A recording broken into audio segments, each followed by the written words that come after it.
हरिहंत सिद्ध सूरी उपाध्याय साधु सर्व अर्थ के प्रकाशी मांगलिक उपकारी है। तिनको स्वरूप जान रागते भरी जो काय को नवाई स्तुति उचारी है। धन धन तिन ही से काज सब राज कर जोड़े बारे बारे वंदना हमारी है।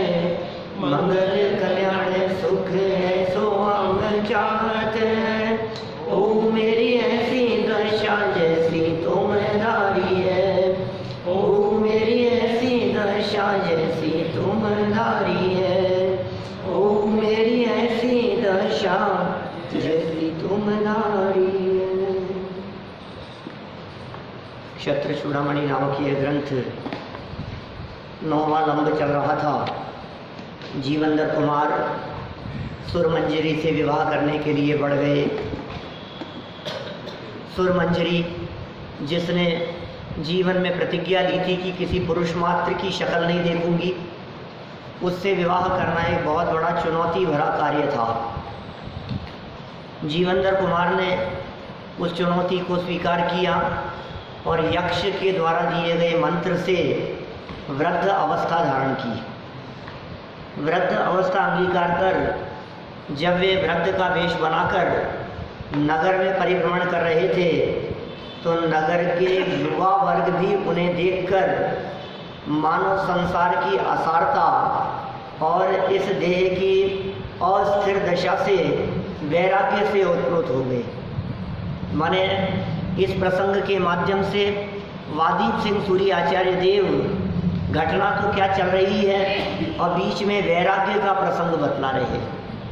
देखो संसार कितना असार है, देखो शरीर की कैसी दशा है। क्षण मात्र में ही ये शरीर कैसा हो जाता है। अत्यंत सुंदर दिखाई देने वाला शरीर ये अपवित्र हो जाता है, लोग घृणा करने लगे, ऐसा हो जाता है। वृद्धावस्था की उस आशक्त दशा में व्यक्ति स्वयं अपने शरीर को देखना पसंद नहीं करता। स्वयं अपने देह चेहरे की झुर्रियों को देख देख कर काला पड़ गया, कहीं नीला पड़ गया, कहीं आंखें धस गई हैं अंदर, गाल अंदर धस गए हैं, मुंह में दांत नहीं है, दांत टूट गए हैं, सर में बाल नहीं है तो सफ़ेद है, कुछ हैं कुछ नहीं है, क्या कैसी हालत होती है। उस स्थिति को देखकर, वृद्धावस्था के उस शरीर को देखकर, हाथ में लकड़ी है, कमर झुकी हुई है, सीधे चल नहीं पा रहे हैं, चलते चलते भी पैर लड़खड़ा रहे होंगे, माने सुपर सीनियर सिटीजन जैसी अवस्था उन्होंने धारण की और वे नगरी में विचरण करने लगे। शरीर की सारी अवस्था का वर्णन पिछले छंद में किया गया। देखिए आप इसी बात को थोड़ा सा और आगे बढ़ाएंगे। एक सूक्ति जरूर दी गई थी, बालक बूढ़े एक समान। चाहे बालक हो चाहे वृद्ध हो, दोनों ही की स्थिति ऐसी होती है कि माने इच्छा तो तीव्र होती है लेकिन कार्य करने में शरीर अशक्त होता है। मन की इच्छाएं तो मिटी नहीं है लेकिन शरीर इतना अशक्त हो गया है कि कुछ करने में समर्थ नहीं हो पा रहे हैं। ऐसी अवस्था में करें क्या उपाय तो बता। अब ये उपाय तो वादीप सिंह सूरी आचार्य स्वयं बतलाएंगे, लेकिन ऐसी अवस्था में दुख का उपभोग दुखी वे व्यक्ति होते हैं जिन्हें जीवन में तत्वज्ञान न मिला हो। तत्वज्ञान जिन्हें मिला है ऐसी परिस्थितियां उन्हें दुखी करने में समर्थ नहीं होती, क्योंकि वे तो इस परिस्थिति के लिए पहले से ही तैयार होते हैं। वे जानते हैं इस बात को कि ये दशा हमारी भी होनी है, आज नहीं तो कल, तो पहले से ही तैयार हैं। जब हमें किसी बात के बारे में पहले से ही पता होता है तो हम उसके लिए पहले से तैयार होते हैं, ज़्यादा दुखी नहीं होते। आप देखिए बच्ची का विवाह होगा और चली जाएगी, पता है ना हमारे को, तो बचपन से ही दिमाग में बार बार में ये बात डाल करके मन को गाढ़ा करने का प्रयास करते हैं। बच्ची तो पराया धन होता है, ऐसे तो एक न एक दिन जाना ही है, ये जाएगी, बात बात में तो ससुराल जाएगी तो क्या करेगी, मैंने ये बातें कह करके बोल करके मानो बचपन से लेकर वो जब तक युवा न हो गई है, जब तक विवाह न हो जाए, तब तक माता पिता अपने ही परिणामों को दृढ़ करते रहते हैं। जाएगी जाएगी जाएगी, जाने वाली है, अरे जाएगी तब जाएगी, लेकिन मन गाढ़ा होता रहता है उस विचार पूर्वक, मन में दृढ़ता रहती है। तो तत्व ज्ञान के विचार पूर्वक की ये शरीर तो कृतघ्न है, ये शरीर धोखेबाज है, ये शरीर तुम्हारा साथ नहीं देगा, इस शरीर को तो बिगड़ना ही है, अर्ध मृतक सम कहा गया है। नहीं, ये अशक्त अवस्था जब होगी तब बिस्तरों से उठा नहीं जाएगा, कान से सुनाई नहीं देगा, उठते बैठते भगवान याद आएंगे, घुटने बदलेंगे, आंखें खराब हो जाएगी, कान में मशीन लग जाएगी, ये सब अवस्थाएं, हाथ पांव धुजेंगे, जवान लड़खड़ाएगी, हाथ से साइन नहीं किया जाएगा। आज तुम्हें लगता है ना कि इतनी संपत्ति है मेरे पास में बैंक में, ये तो साइन ही नहीं कर पाएगा, बैंक वाले कहेंगे साइन नहीं मिल रहे, क्या करो, हाथ ही धुज रहा है, मैं क्या करूँ, साइन ही नहीं किया जाता। अब करो आप ऐसी वृद्धावस्था में आप पहले से तैयार रहो। 12 भावनाओं का चिंतन इसीलिए क्या था, हाँ बोलो आप, आधार कार्ड पर जो उंगलियों के निशान लिए हैं, फिंगरप्रिंट, वो नहीं मिल रहे हैं। अब क्या करो, वो इतनी अवस्था बदल गई है 5-7 साल में ही, वो अवस्था है शरीर की, कौन क्या करे। तो बार बार में ये बातें समझा करके चित्त को दृढ़ करने का प्रयास करते हैं भाई। और सुनो, यदि आपको उस अवस्था में तकलीफ नहीं चाहिए हो तो पहले से ही तैयार हो, वस्तु स्वरूप का विचार करो और इस बात का विचार करो, सुनो, देह की अवस्था बिगड़ेगी लेकिन मेरा कुछ नहीं बिगड़ता है, शरीर की अवस्था बिगड़ेगी लेकिन मैं तो शरीर नहीं हूं ना, मैं तो शरीर से भिन्न एक तत्व हूं ना। जिस व्यक्ति ने अपने आप को शरीर से भिन्न स्वीकार किया, अब बतलाओ कमर का दर्द उसका क्या कर सकता है। शरीर यदि बदसूरत हो गया है तो उसमें क्या करेगा, दुखी होने का क्या काम है, हमें पता था ऐसा ही होना है। शरीर भारी हो जाएगा, मोटा हो जाएगा, लकड़ी से भी नहीं संभलेगा, 4 आदमी पकड़ करके उठाएंगे, उठा करके वॉशरूम में ले जाएंगे, ऐसी दशा होती है सबकी होती है ऐसी दशा। या तो ऐसी दशा आने के पहले मरण हो जाएगा, तो कहते हैं मौत नहीं आ जाए, बुढ़ापा नहीं आ जाए, रोग आकर के न घेर लेवे, उससे पहले तो आत्महित में क्यों नहीं लग जाता है, आत्म कल्याण के मार्ग में क्यों नहीं लगता है। तो ये बातें समझ में नहीं आती हैं। औरों की दशा को देख कर अपनी दशा के बारे में अनुमान तो लगाया ही जा सकता है ना। क्या आपने ऐसे वृद्ध लोगों को नहीं देखा है। ये तो जीवनधर कुमार जिस रूप को बना करके आए हैं, ये रूप तो कुछ अलग हटके होगा, इसीलिए यहाँ उस रूप के बारे में ये वादीप सिंह सूर्य आचार्य कह रहे हैं, मानो नगरवासियों में वैराग्य का सा माहौल, वातावरण सा बन गया, ऐसी परिस्थिति बन गई। प्रकृति दिख रही है, चौड़े दिख रही हैं, तकलीफ इस बात की है कि चौड़े दिखते हुए भी इसके असर नहीं होता है, इसके लगता नहीं है ऐसा। ओहो बेचारों की हालत, बेचारे देखो आप, बेचारे की कैसी स्थिति हो गई है, ओहो बहुत ही, अरे ये स्थिति अपनी देखो।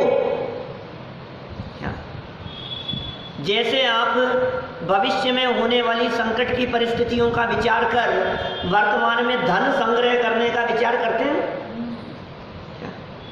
अरे साहब उनके बच्चों ने देखो, अब उन्होंने बंटवारा कर दिया तो उनके बच्चों ने उनको घर से निकाल दिया, सारी संपत्ति बच्चों में बांट दी उन्होंने, अपने लिए कुछ नहीं रखा, और देखो अब वृद्धाश्रम में बैठे हैं, अब क्या करें। तो आप क्या सोचते हैं कि मरने के बाद ही कह करके लिख करके जाएंगे, जब तक हम जिंदा हैं तब तक हमारा, और मेरा ही नहीं, जब तक तुम्हारी माँ जिंदा है तब तक तुम्हारी माँ का अधिकार होगा।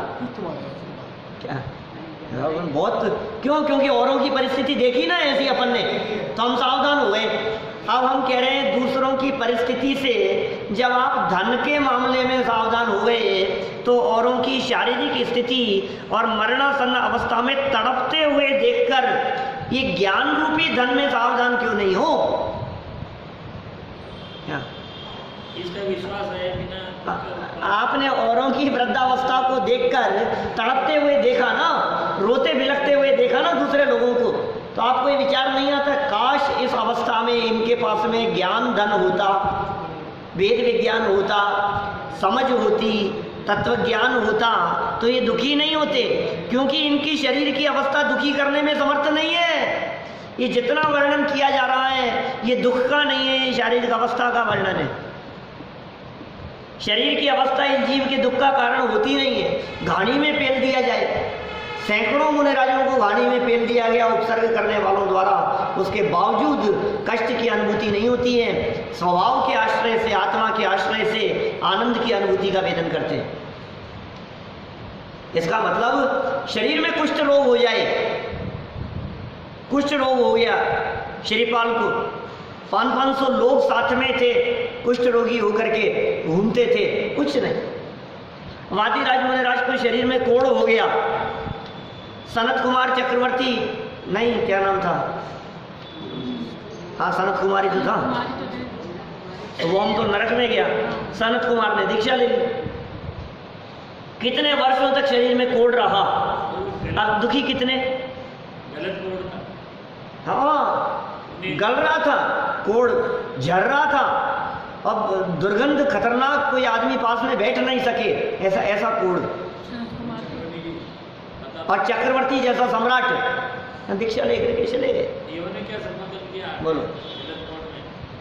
बोलो महाराज, अब वो बात नहीं है, अब वो पहले जैसी बात नहीं है। हमें आपके शरीर में कुष्ठ रोग के अंकुर फूटते हुए नजर आ रहे। बाद में इन्होंने उपसर्ग दूर करने के लिए आ गए। बोलो, जब वे मुनि बन गए हैं, वादिराज मुनिराज हो गए दूसरे, तो उनके सामने भी देव आ गए। दीक्षा के बाद शरीर में कुष्ठ रोग झड़ रहा है, जैन साहब शरीर कोढ़ से पीड़ित है, मुनिराज बैठे हुए हैं और देवों ने परीक्षा लेने के लिए आ गए और वैद्य का वेश बनाकर ये सब रोगों की एक दवा है हमारे पास में, कुष्ठ रोग दूर करा लो, अचूक रामबाण औषधि, और उधर से विचरण करने लगे। और वो तो ध्यान मग्न थे मुनिराज, तो ने कहा परवाह, पास में ही आकर के बैठ गए क्या, और उनसे कहने लगे महाराज आपका कुष्ठ रोग दूर किया जा सकता है। क्या बोले, बोलो महाराज कि तुम मेरा रोग दूर कर सकते हो? हाँ बिल्कुल कर सकते हैं। कि सुनो, ये जन्म मरण का रोग हमारा है, जिसे तुम देख रहे हो ये हमारा रोग ही नहीं। जो रोग तुम्हें दिखाई दे रहा है ये रोग हमारा नहीं है भीम जी साहब। ये जो बीमारी दिख रही है ये हमारी नहीं है, ये जो तकलीफ दिख रही है ये हमारी नहीं है, ये जो शरीर की अवस्था दिख रही है इसे तुम भ्रम से मेरी तकलीफ समझ रहे हो, ये मेरी तकलीफ है ही नहीं, ये तो शरीर का रोग है। हमारा रोग तो जन्म मरण का है। हमारा रोग तो वर्तमान में ये चारित्र मोहिनी के उदय से संज्वलन कषाय जन्य रागाधिक होते हुए दिखाई देते हैं। है तुम्हारे पास में इसकी दवाई? बोलो। चरणों में पड़ गए देव, अपने असली रूप में आ गए, महाराज इसकी दवाई तो आप ही के पास है। ये जन्म मरण रूपी रोग को दूर करने की दवाई तो आपके पास है, भव रोग की औषधि तो आपके पास है। जगत जीवों को आपके उपदेश के माध्यम से उसका लाभ मिलता है। माने ये शरीर की अवस्था ये हमारी नहीं है, ये वेद विज्ञान जिसको होता है वो व्यक्ति अंत समय में भी शांत परिणामों से मरण करता है, समाधि पूर्वक उसका मरण होता है। बहुत रिद्धियाँ मुनिराजों के तप के प्रभाव से रिद्धियाँ प्रकट हो जाती है। क्या क्या करें उन रिद्धियों का, क्या करेगी ये रिद्धियाँ? ये रिद्धियाँ संयोग दिला सकती है, ये रिद्धियाँ शारीरिक स्वास्थ्य दिला सकती है, ये रिद्धियाँ जन्म मरण का अभाव नहीं कर सकती है, ये रिद्धियाँ मुक्ति नहीं दिला सकती है। इन रिद्धियों के बल पर आत्मा के अतीन्द्रिय आनंद का स्वाद नहीं लिया जा सकता है। ये रिद्धियाँ क्या कर लेगी? थोड़े बहुत चमत्कार। ये रिद्धियाँ जय जयकार करा देगी और क्या होगा? इन रिद्धियों से शारीरिक रोग बीमारियां दूर हो जाएगी और क्या होगा? इन रिद्धियों से, इन रिद्धियों से आसमान में उड़ने लग जाओगे, क्या क्या होगा? दूसरों का रोग दूर हो जाएगा। ऐसी ऐसी रिद्धियां कही। अक्षीण महालय रिद्धि, अक्षीण मानस, करो क्या लेकिन इन रिद्धियों का ये तो बतलाओ, मैं क्या करूं, मुझे क्या लाभ हुआ इन रिद्धियों से। परवाह नहीं करते, मनराज रिद्धियों की तरफ देखते नहीं है। हमें नहीं चाहिए ये रिद्धियां, ये रिद्धियां मेरा भला करने में समर्थ नहीं है, मुझे ये रिद्धियां नहीं चाहिए, हमें नहीं चाहिए ऐसी रिद्धियां। चाहने वालों को मिलती भी नहीं, सही बात है सब, ऐसा ही है। तो देखो आप बुढ़ापे की दशा का चित्रण किया, दौलत राम जी ने अर्धमृतक सम कह करके पुकारा, बालक बूढ़े एक समान कह करके पुकारा। हर वस्तु खाने की तीव्र इच्छा होती है वृद्धावस्था में, लेकिन इंद्रियां शिथिल है। इसलिए भाई योग्य समय पर सावधान होकर मनुष्य भाव को सफल बना लेना चाहिए। कल के अंतिम वाक्य थे, समय रहते सावधान हो जाओ। समय रहते सावधान नहीं होता है ना व्यक्ति, फिर पछताना पड़ता है उसको। देखो भाई समय है, अभी तुम्हारे पास में 2 साल का समय है, अभी तुम्हारे पास में 6 महीने का समय है, अभी तुम मेहनत कर सकते हो, अभी तुम ये काम कर सकते हो, अभी तुम बिल्कुल स्वस्थ हो, अभी 5 इंद्रियां स्वस्थ दिखाई दे रही है, अभी तुम लाभ ले सकते हो इसका। फिर तो क्या होगा, शरीर की स्थिति बिगड़ती है, मंदिर नहीं आ पाता, सुन नहीं पाता है, कानों से सुनाई नहीं दे रहा है, अब कम सुनाई दे रहा है, अब क्या सुनो बतलाओ, आंखों से पढ़ा नहीं जाता है, ज़्यादा देर बैठा नहीं जाता है, क्या करो। और फिर मन नहीं लगता है, जब शरीर अशक्त होता है ना तो मन भी नहीं लगता है, पढ़ने सुनने में भी मन नहीं लगता है। क्या करो, वृद्धावस्था में लोगों को समझाते रहते हैं हम, क्या करें, मन नहीं लगता है उनका। ऐसे ऐसे वृद्ध लोग देखे हैं हमने जो बुढ़ापे में ताश खेलने में तो मन लगता है, पढ़ने में मन नहीं करता। 70, 75, 80 साल की उम्र है और ताश खेल लो, 4 आस पड़ोस वाले लोगों को बैठा करके पत्तियाँ खेल रहे हैं, उसमें मजा आ रहा है हमारे को। भले ही पैसे से ना खेलें, लेकिन मन लगाने के लिए उनको उसमें लगता है कि इसमें तो मन लगता है हमारा। आजकल तो चौपड़ का जमाना नहीं है, नहीं तो चौपड़ लेकर के बैठे रहते थे, चौपड़ खेलते थे। मैंने 13 करके 30, 8 करके 25 और चलते रहते थे, ये हो गया और ये आ गया, ये इतने आ गए और ये 7 और 14 और ये सब चलते रहते थे, घोड़ियों से खेलते थे। तो ये वृद्धावस्था में भी यदि जीवन में तत्व ज्ञान नहीं हुआ होगा, यदि युवावस्था में तुमने कुछ नहीं पढ़ा होगा क्या, तो तुम्हारा मन नहीं लगेगा। समझाने वाले कितने भी समझाते रहे, समझ में नहीं आएगी आपको ये बात, उपयोगी नहीं लगता है, क्या करो। अरे साहब क्या है, ठीक है, सब बातें हैं, सब शास्त्र की बातें हैं, सब अपने को तो इसमें मजा आ रहा है, पैसे में मजा आएगा, धन में मजा आएगा, खाने पीने में मजा आएगा। विषय भोग सकता नहीं है, लेकिन भोगने के परिणाम निरंतर उत्तर बढ़ते रहेंगे। विषयों की वृत्ति तीव्र होती है, कर नहीं पाता, क्या करो। जो अभी ये कहा, जो मन रमे विषयानी में, आत्मा में रमा, उस तरह से बुढ़ापा नहीं आ जाए। शरीर की स्थिति जब तक है, मनुष्य वर्ग को सफल बना लेना चाहिए, ये उपदेश दिया।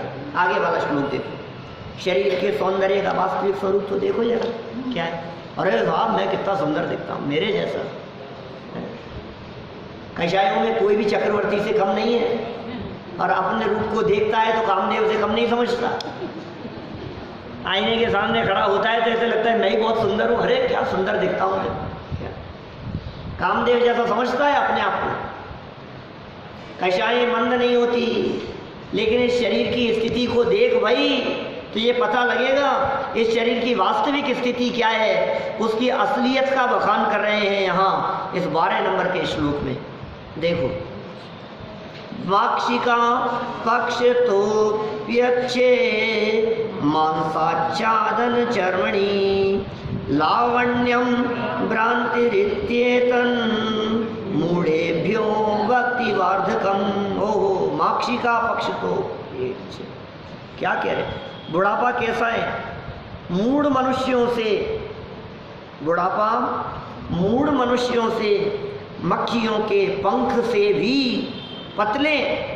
मक्खी का पंख देखा है, मक्खियाँ बहुत पतला होता है, कहीं कहीं तो सफ़ेद ट्रांसपेरेंट जैसा तक दिखता है, इतना पतला होता है वो, बहुत पतला मक्खी का पंख। बोले कह रहे हैं उसके पंखों से भी पतले, शरीर के मांस को ढकने वाले चमड़े में सुंदरता मानना सर्वथा भ्रम है। इस बात को वो कहता है, कौन कहता है? ये शरीर, बुढ़ापा। बुढ़ापा इस बात को बतला रहा है कि तुम्हारे अंदर जो मांस आदि के हैं उनको ये ऊपर ऊपर से ढका हुआ सा दिख रहा है, कितनी पतली परत सी दिखाई दे रही है। आप थोड़ा भी इस परत को उतार करके देखो तो अंदर के जो दृश्य होंगे वो आप देखना पसंद नहीं करेंगे। दिपे चाम चादर, दिपे चाम चादर मड़ी, हाड़ पिंजरा देह, और भीतर या सम जगत में और ना ही गिन गे। बोलो, हम आपसे कहते हैं आप इस जगत में बुरे से बुरा पदार्थ लेकर के आओ, गंदे से गंदा।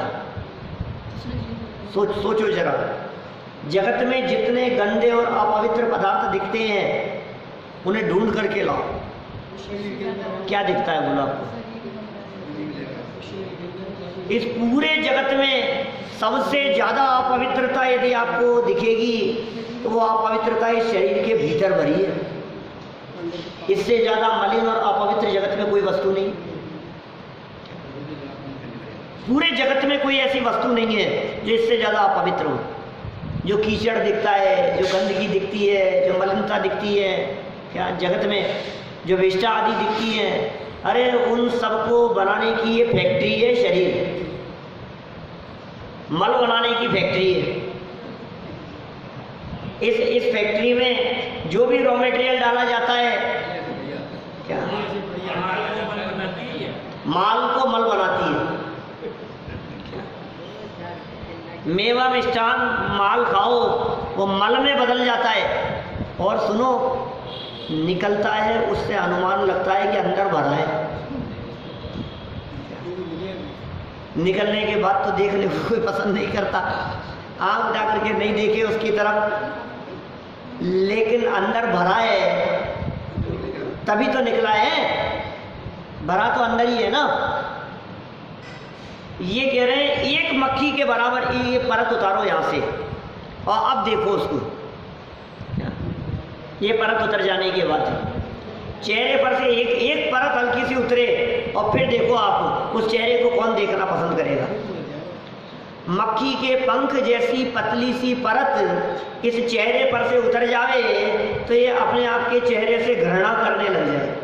पूरे चेहरे से उतर जावे तो एक अंश मात्र उतरती है ना, कहीं क्या, कहीं फोड़ा हो जाता है, कहीं फुंसी हो जाती है, कहीं घाव हो जाता है, कहीं कोई कट लग जाता है, कीले हो जाती है, तो देखना पसंद नहीं करता है। अब बोलो, पूरे शरीर में से एक अंश मात्र जगह पर, एक बूंद बराबर जगह पर कुछ हुआ था और देखना पसंद नहीं कर रहा। ये देखो क्या कहा है यहाँ, ऐसी स्थिति है भाई। देखो मूर्खता है इसकी, भ्रम भरी मूर्खता है। सरल अर्थ पढ़ते हैं, मांस मज्जा को ढकने वाले मक्खी के पंख से भी पतले चमड़े में सुंदरता मानना भ्रम भरी मूर्खता है। सारे जगत को दूसरे लोग मूर्ख नजर आते हैं, हम कितने बड़े मूर्ख हैं ये बात हमें समझ में नहीं आती है। भ्रम है, धोखा है, किस गलत फहमी में जी रहे हैं हम, कितनी बड़ी गलत फहमी है ये, भ्रम भरी मूर्खता है। इस बात को बुढ़ापा सूचित करता है, बुढ़ापा सब दिखा देता है। देख लो, इस यौवन को पाकर क्यों इठलाते हो इतना, यह यौवन भी बुढ़ापे का पैगाम लिए बैठा है। माने इस यौवन में आपका बुढ़ापा, आपकी अशक्त अवस्था वो छिपी हुई है, इसलिए इसका विचार करो। देखो क्या कह रहे हैं, विशेषार्थ क्या कहते हैं। ओहो, शास्त्र के आधार से, अनुभवी सज्जन लोगों के समागम से, अथवा तत्व ज्ञान के बल पर कितनी बातें कही है, 3 बातें कह दी है भैया यहाँ। या तो कुछ शास्त्र पढ़ो, ये साहब पढ़ना लिखना नहीं आता हमारे को, पढ़ा नहीं जाता है, पढ़ने में इंटरेस्ट नहीं है, तो कोई बात नहीं। अनुभवी सज्जन लोगों का समागम करो, या तो शास्त्रों को पढ़ो, या जो अनुभवी लोग दिखते हैं, सज्जन लोग, शास्त्र पाठी लोग, विद्वत वर्ग, साधर्मी लोग, उनका क्या करो, समागम करो। या फिर तत्व ज्ञान के बल पर जो शरीर आदि का सत्य स्वरूप नहीं समझ पाते तथा विषयों से विरक्त नहीं हो पाते, उन्हें समझाने का काम मानो बुढ़ापा ही करता है। मैंने ये तीसरी बात और कही। तीसरी कौन सी? कि तत्व ज्ञान के बल पर समझना, समझो। पहली बात शास्त्र पढ़ करके समझो, दूसरी बात सत्समागम करके समझो, और तीसरी बात स्वयं चिंतन और विचार करके समझो, तत्व ज्ञान के बल पर। अब जो लोग नहीं समझ पाते इन तीनों के बल पर, फिर उनको बुढ़ापा समझाता है। क्या कह रहे हैं?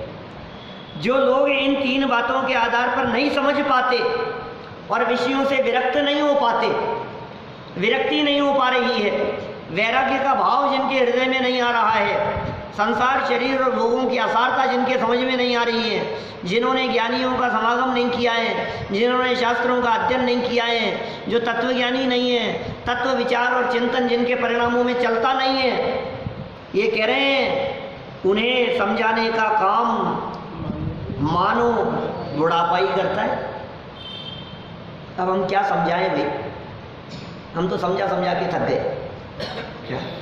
अब आपके नहीं समझ में आ रही है तो बुढ़ापा ही समझाएगा। माने देखो, कभी कभी आप अपने परिवार में अपने बच्चों को किसी बात के बारे में समझाओ कि देख बेटा, धूप में नहीं खेलते, देख ऐसा नहीं करते, देख लग जाएगी, ऐसे उछल कूद नहीं करते, ऐसे छोटे बच्चों को समझाते हैं ना, और वो नहीं समझे तो फिर कभी कभी आप नाराज होकर के क्या कहते हो? अब इसको तो चोट लग कर ही समझ में आएगी। फिर आप क्या कहते हो? अभी ये नहीं समझाने में नहीं समझ रहा है ना, अभी तो गिरेगा तभी समझ में आएगी इसके। तो हम क्या करें? हम ऐसे ही आचार्य देव ये कह रहे हैं कि भाई तुझे तत्व ज्ञान समझ में नहीं आ रहा क्या? तू स्वयं चिंतन विचार कर नहीं रहा है, तुझे शास्त्र की बातें समझ में नहीं आ रही है, तुझे सत्य समागम निठल्ले लोगों का काम नजर आता है, तुझे लगता है ये तो निठल्ले लोगों का काम है भाई, ये तो फालतू लोगों का काम है। यदि तुझे इस प्रकार का लगता हो तो हम तुझे क्या कहें? तुझे तो बुढ़ापा ही समझाएगा क्या? मानो ऐसे लोगों को समझाने के लिए ही बुढ़ापा आता हो। क्या करें? बुढ़ापे वगैरह की ऐसी अवस्थाओं का आत्मानुशासन में खूब सुंदर सुंदर चित्रण किया है, बहुत सुंदर सुंदर बातें कही है। जैसा ये अंत समय नजदीक आया है तो अब ये कानों से सुनना क्यों बंद हो गया है? बोले युवा घर के बच्चों का बहुओं के द्वारा कहे गए शब्द, कठोर शब्द तुझे सुनाई नहीं पड़े, इसलिए कानों का खराब होना ही अच्छा है। ये ऐसे ऐसे शब्द दिए उसमें, माने सांत्वना दे रहे तेरे को बुढ़ापे की अवस्था में, तो क्या करे? ज्ञानी को हर तरह से समझाने का प्रयास कर।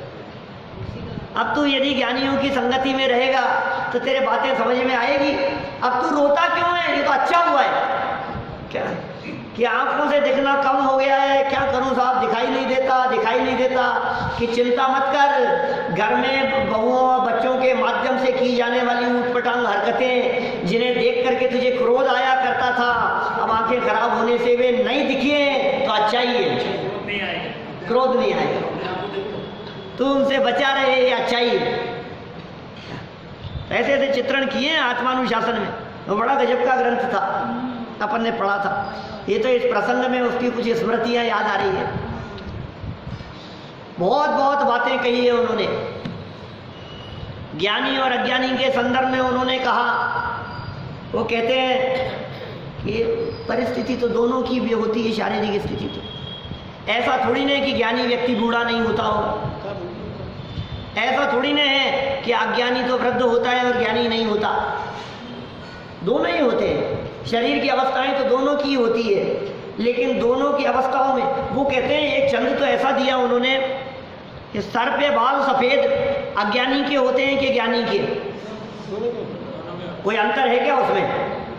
आचार्य देव कहते हैं बहुत अंतर है।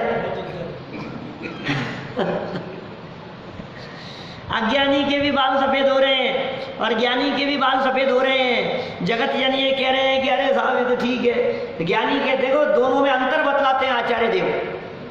गुणभद्र आचार्य देव आत्मानुशासन में अंतर बतलाते हैं। वो कहते हैं अज्ञानी जीव के जो बाल सफेद हो गए हैं वो क्या बतला रहे हैं कि इसके सर की जो कालीमा थी बालों की, ये जैसे जैसे उम्र बढ़ गई है वैसे वैसे अज्ञानी है ना, इसके बालों की कलुषता मानो हृदय में और अधिक समा गई हो। तो बाल की कलुषता तो हृदय में समा गई और बालों में सफेदी सी दिखने लगी।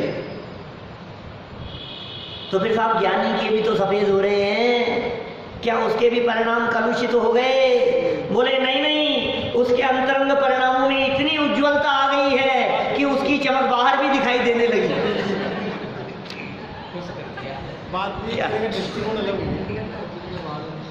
आत्मानुशासन गुणभद्राचार्य देव कह रहे आपको एक जैसा दिख रहा है। अज्ञानी जीव के परिणाम और अधिक कलुषित होते चले जाते हैं और ज्ञानी जीव की उज्ज्वलता उसके देह से भी, उसके शरीर और बालों से भी दिखाई देने लगती है। भाई देखो, शरीर की अवस्था तो जो होनी है सो होनी है। ज्ञानियों का चिंतन उस शरीर की अवस्था में वेद विज्ञान करने वाला होता है और अज्ञानियों का चिंतन क्लेश उत्पन्न करने वाला होता है। वो कलह बढ़ाते हैं, वो क्लेश बढ़ाते हैं। अज्ञानी अपने मिथ्यात्व, कषाय और अनंतानुबंधी से जलता है अंदर राग और कषायों की अग्नि में, ज्वालाओं में धधकता है। और ज्ञानी जीव तत्व ज्ञान के बल पर अपने राग और कषायों की ज्वालाओं को मंद करते हुए शांत परिणामों से अपना काल बिताते हैं। ये कह रहे हैं देखो आप मूर्खता का काम मत करो। कह रहे हैं समाधि उन्हीं की होती है। समाधि जिनके पास में तत्व ज्ञान का बल हो उनकी समाधि होती है, नहीं तो बाकी मरण है। मरे अनंत बार बिन समझे, ऐसा कह रहे मरे अनंत बार। कैसे अनंत बार मरे? बिन समझे। अब बिन समझे सु मरेंगे, अब हम अमर भये न मरेंगे। कैसे ज्ञानियों के वचन होते हैं, अब अमर हुए साहब, अब नहीं मरेंगे साहब, हम नहीं मरेंगे, अब मरना नहीं है हमारे को। देह मरे पर मैं नहीं मरता। देह छूटनी हो तो छूटे, शरीर का वियोग होना हो तो हो, मैं मरता नहीं हूँ। मैं कोई अलग तत्व हूँ, इस देह देवालय में विराजमान कोई एक अलग तत्व हूँ मैं। इसलिए भाई भ्रम नहीं करना, मैं अशक्त हो गया, अब मैं कुछ नहीं कर पा रहा हूँ, अब तो मेरे शरीर की अवस्था बहुत खराब हो गई है, अब क्या करूँ, बुढ़ापे में कुछ कर नहीं पाऊंगा। सुन, शरीर बूढ़ा हुआ है, ज्ञान कभी वृद्ध नहीं होता, ज्ञान का कभी बुढ़ापा नहीं आता। अपनी विवेक शक्ति और अपने ज्ञान को जागृत रख, सदा विवेक जागृत रख। शरीर की हो रही होगी अवस्था, ज्ञान जिनका जागृत है ये वेद विज्ञान के बल पर समाधि पूर्वक मरण करते हैं। ज्ञान जागृत रहे, मूर्खता नहीं, भ्रम भरी मूर्खता। जो लोग ऐसे मूर्ख हैं उन लोगों को मानो समझाने के लिए ये बुढ़ापा आया है। अब तो समझ जाओ, अब तो समझो। तुम बच्चों को मेरा बेटा कर रहे थे, अब देखो तुम्हें जवाब दे रहा है सामने पलट करके। अब तो समझो। वो मेरे बाप नहीं कहता, मेरी माँ नहीं कहता, वो नहीं कहता मेरी। हाँ, वो नहीं कहता है, पापा नहीं कहते। बच्चा कभी नहीं कहता है मेरे मेरे मेरे मेरे मेरे माँ बाप नहीं।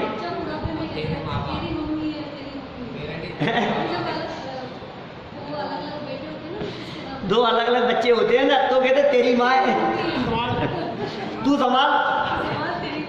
क्या तेरी माँ है? दोनों आपस में कोई नहीं संभालता है। दो बच्चे हों,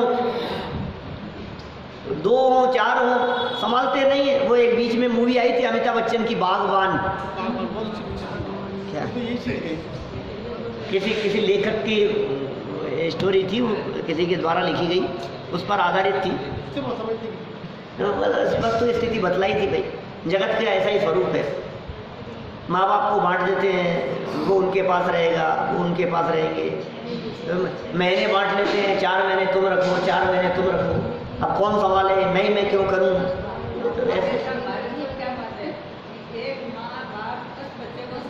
सही बात है, बिल्कुल ऐसा ही।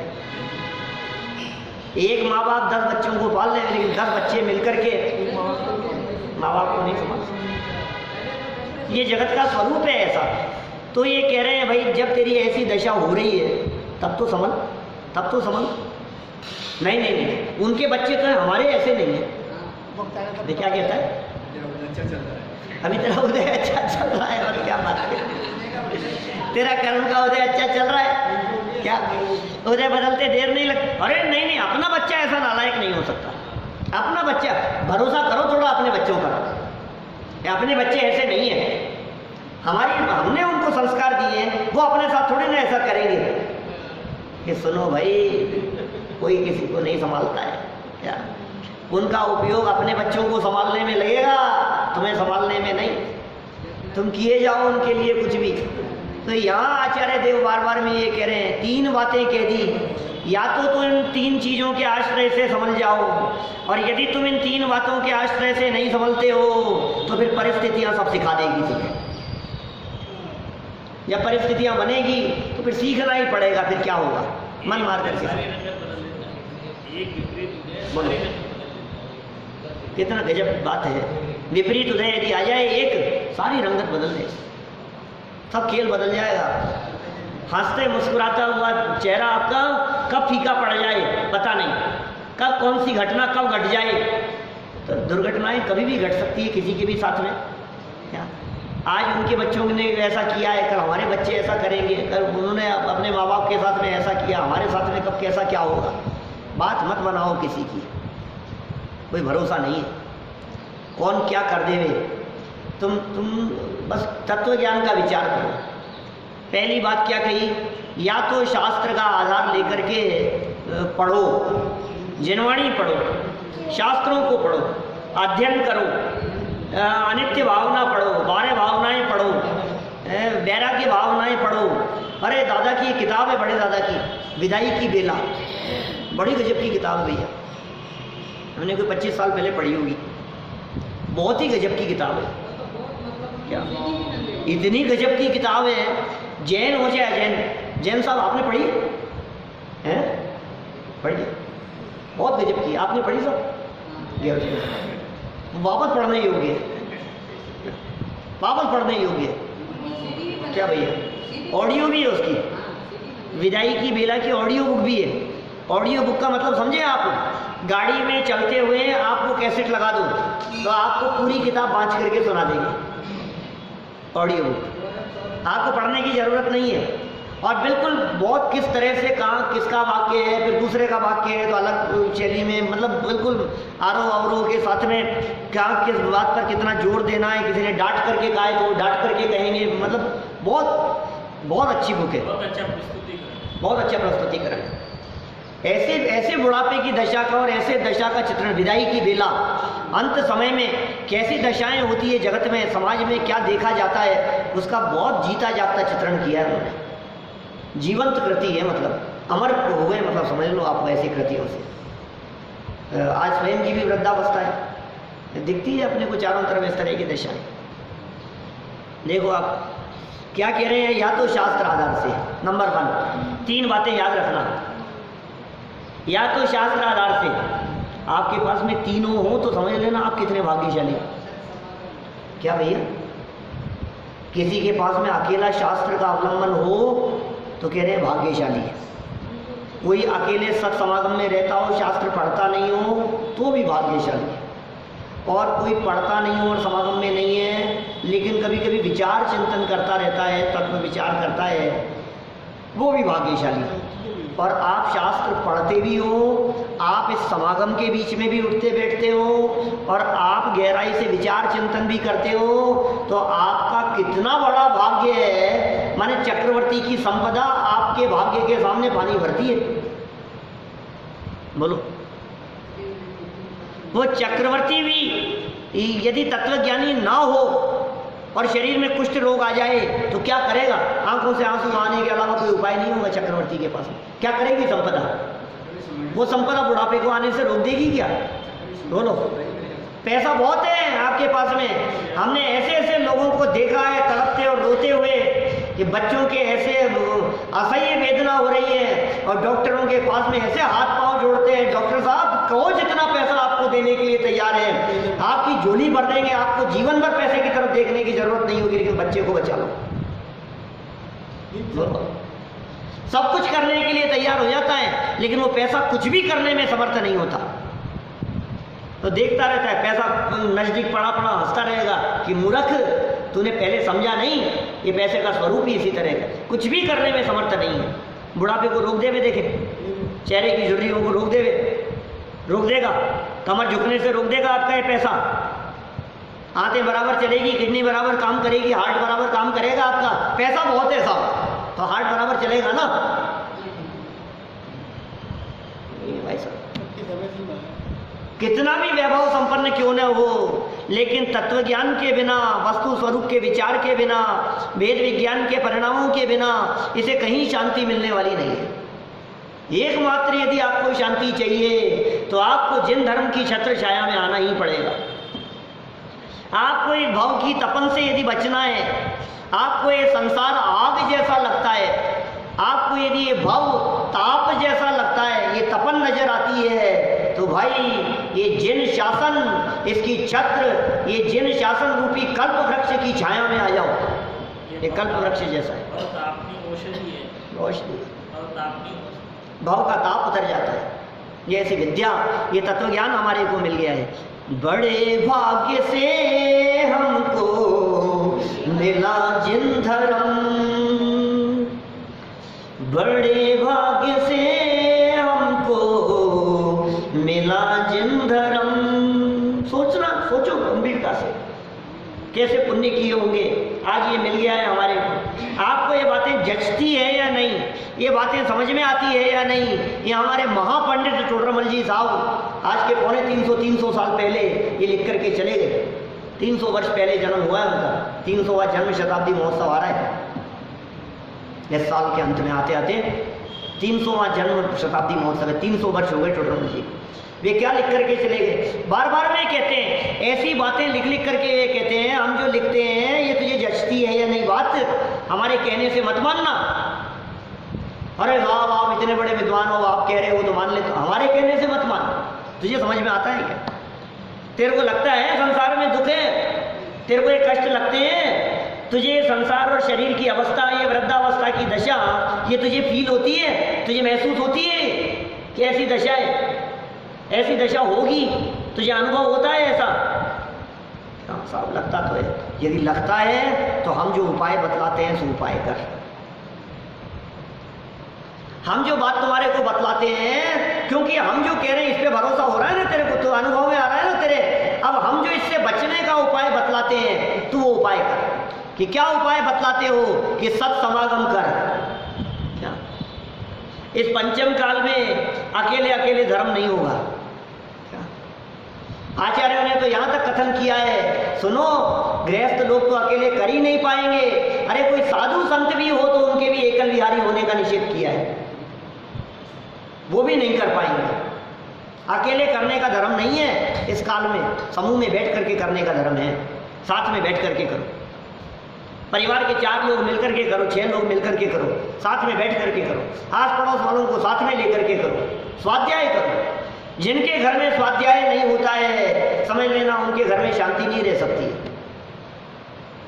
गृह शांति का मंत्र है ये, शास्त्र स्वाध्याय करो, सत्समागम करो। कहाँ से लाएं साहब सत्समागम के लिए? किसको बुला के लाएं?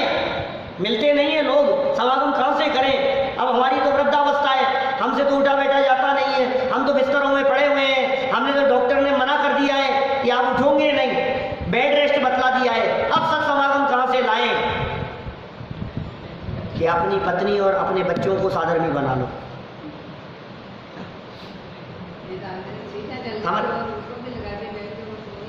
जितने लोग हैं घर में, हर व्यक्ति तत्व ज्ञान सीखे, हर व्यक्ति तत्व ज्ञान समझे, हर व्यक्ति के चित्त में वेद विज्ञान हो, तो फिर क्या होगा? फिर आपको किसी का इंतजार करना नहीं पड़ेगा। जो बहू पास में घूम रही है वही तत्व ज्ञानी है, वही आपको उपदेश दे। जो बच्चे दिखाई दे रहे हैं, जो बच्चे पोते दिख रहे हैं, जो बेटे दिखाई दे रहे हैं, जो पति पत्नी है, आपस में एक दूसरे के लिए साधर्मी नहीं हो सकते हैं क्या? ये सत्समागम के लिए कह रहे हैं। ये इन्होंने दूसरा कहा है, अनुभवी सज्जन लोगों के समागम से, नंबर 2। और नंबर 3, सुनो, अब शास्त्र पढ़ा नहीं जाता, अंत समय है, खाट पकड़ रखी है, शास्त्र पढ़ा नहीं जाता, समागम है नहीं, तो क्या करें? बोले जो तुमने पहले पढ़ा था, जो तुमने पहले सुना था, वो तत्व विचार और तत्व ज्ञान के बल से शरीर की इस अवस्था को जीतने का प्रयास करो। 3 बातें कह दी इन्होंने। और यदि तुम ये सब नहीं करोगे तो फिर क्या बताएं तुम्हारे को? फिर तो देखो वाक्य क्या है, उन्हें समझाने का काम मानो बुढ़ापा ही करता है। इसलिए क्या करें भाई, सावधान रहो, अंत समय में आपको ऐसा फल न भोगना पड़े, इसलिए सतर्क और सावधान रहने की प्रेरणा दे रहे हैं। शब्द और हैं, और सुंदर भाषा शैली और शब्दावली का प्रयोग किया है। इन सब का चित्रण कल पुनः अपन करेंगे। चलिए।